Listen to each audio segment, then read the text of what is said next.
नमस्कार, welcome to Tanushree's kitchen करता। आज मी तुम्हाला उन्हाळ्यातला पदार्थ म्हणजे फणसाची पोळी कशी करायची ती शिकवणार आहे। प्रथम मी फणसाचे गरे घेतले होते, त्याच्या बिया काढून घेतल्या आणि जो गर राहतो तो मी मिक्सरमधून साखर घालून, तुमच्या आवडीप्रमाणे साखर घालायची कमी जास्त, ती घालून पल्प करून घेऊन तो थोडा आटवला आहे गॅसवर। सर्वप्रथम फणसाचं महत्त्व सांगते मी। Potassium in this tropical fruit helps lower your blood pressure which can help protect against heart disease and stroke, आणि fibre can help lower your cholesterol also. Skin प्रॉब्लेमसुद्धा तुमचे कमी होऊ शकतात। High amount of vitamin C may help protect your skin from sun damage. त्यामुळे ह्याचं महत्त्व खूप आहे। फणसाचं कोकणातला जिन्नस आहे, तो कोकणात उगवतो, ट्रॉपिकल फ्रूट म्हणतात त्याला। आज आपण त्यामुळे आउटडोअरच आलेलो आहोत, कारण की मी फणसाची पोळी केलेली आहे तुम्हाला जशी सांगितली तशी। आणि ह्या बिया आहेत फणसाच्या, ह्या तुम्ही उकडून भाजीत घालू शकता किंवा भाजूनसुद्धा खाऊ शकता। आणि हे फणसाचे गरे आहेत, त्याच्यातनं मी त्या बिया काढलेल्या आहे आणि ह्या मी अशा थोडासा तुपाचा हात लावून फणस पोळ्या करत वाळत ठेवलेल्या आहेत। आता ऑलमोस्ट झालेल्या आहेत, एक पोळी झालेली आहे इथे आपली, ती मी अशी करून ठेवलेली आहे फणसाची पोळी।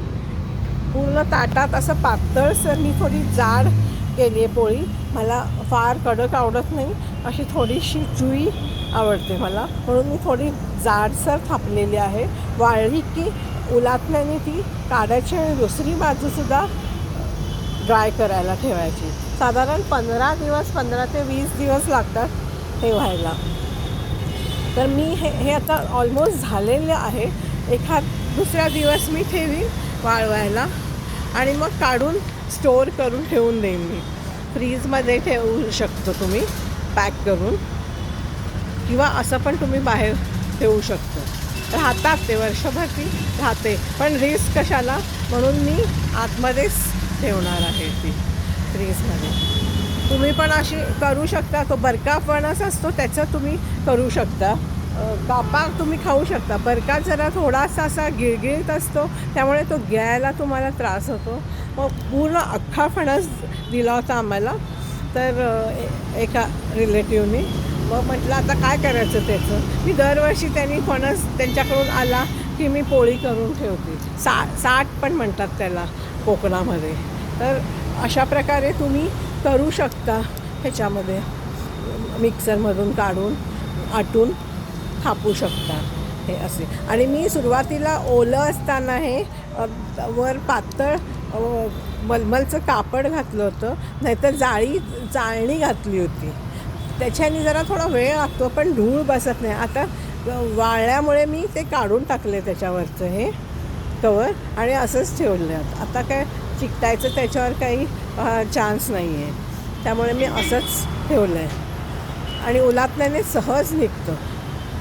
परवा पाऊस पडला त्यामुळे जरा वेळ लागला वाळायला, नाही तर माझी झाली होती फणस पोळी करून। तुम्ही अशा प्रकारे करू शकता आणि मला कॉमेंट बॉक्समध्ये कॉमेंट्स तुम्ही देऊ शकता। तुम्हाला माझी रेसिपी आवडली असेल तर शेअर करा, लाईक करा आणि सबस्क्राईब करायला विसरू नका। आणि keep watching my videos. Bye, take care, see you in my next video.